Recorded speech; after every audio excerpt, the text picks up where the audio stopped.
अस्सलामुअलैकुम दोस्तों, आज मैं आपके लिए ईद उल अज़हा के लिए बहुत ही शानदार रेसिपी लाई हूँ।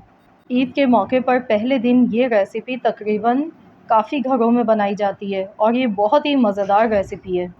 आज हमने बनाया है नमकीन गोश्त, आप इसे रोश भी कह सकते हैं। ये बहुत ही मज़ेदार बनता है और बहुत ही मज़ेदार इसकी रेसिपी है।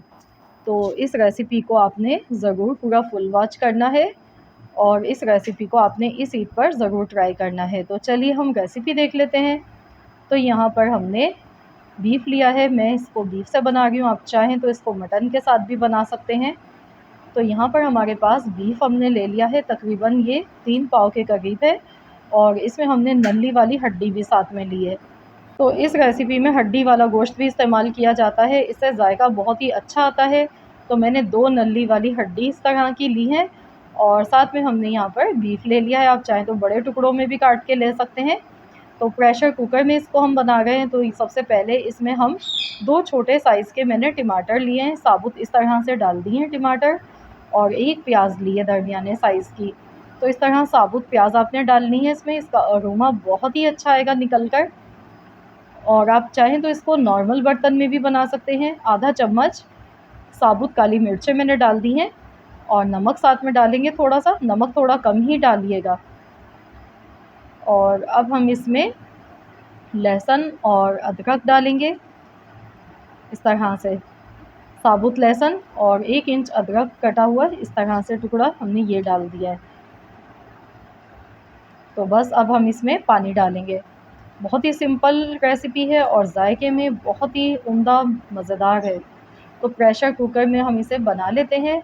तो मैं यहाँ पर इसको आधे घंटे तक पका लेती हूँ, क्योंकि इसमें जो गोश्त होता है वो बहुत ही अच्छा सॉफ्ट गला हुआ होना चाहिए। तो यहाँ पर आप देख सकते हैं मैंने आधे घंटे तक इसको पकाया है। अभी मैंने प्रेशर कुकर का ढक्कन खोला है और आप देख सकते हैं टमाटर भी सॉफ्ट हो गए हैं, प्याज भी इसमें टूट चुकी है। ये देखिए इस तरह का दिखने में, और थोड़ी सी इसमें यखनी भी इसकी बाकी है, ये देखिए। और मैंने इसमें बिल्कुल ऑयल नहीं डाला, आपके सामने बिल्कुल ऑयल का इस्तेमाल नहीं किया है। तो गोश्त का, नलियों का जो अपना अरोमा होता है वो निकल कर इसमें आया है। और गोश्त देखिए अभी बहुत ज़्यादा गर्म है इसकी बोटी, तो ये बिल्कुल नरम गला हुआ है। ये देखिए क्या आसानी से आप हाथ टच करें तो इसका रेशा अलग हो जाए, इस तरह का गोश्त गला हुआ होना चाहिए।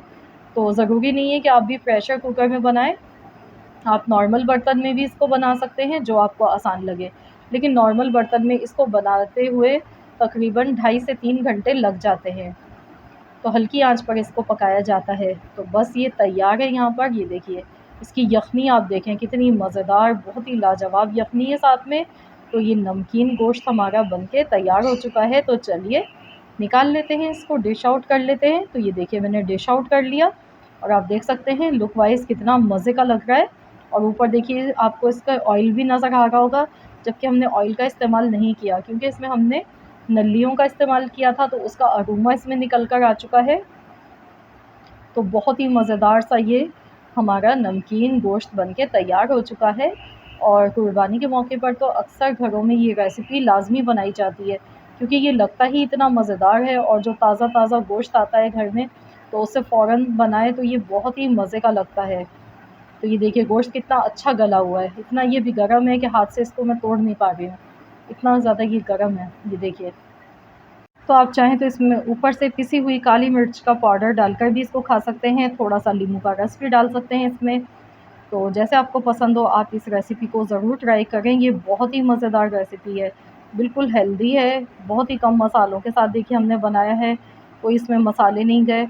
और इसका जो गोश्त का अपना टेस्ट होता है वो इसमें निकल कर आता है और इतना मज़े का अरोमा इसका निकल के आता है कि आप इसे बेहद शौक़ से खाएँगे। तो ज़रूर बनाइएगा इस रेसिपी को। तो फ्रेंड्स, अगर आपको रेसिपी पसंद आई है तो वीडियो को लाइक ज़रूर कीजिएगा, साथ ही में दोस्तों के साथ इस रेसिपी को ज़्यादा से ज़्यादा शेयर कीजिएगा। चैनल पर नए हैं तो चैनल को भी सब्सक्राइब कर लीजिए। मिलते हैं इंशाअल्लाह ताला नेक्स्ट वीडियो के साथ। तो जब तक के लिए अल्लाह हाफ़िज़।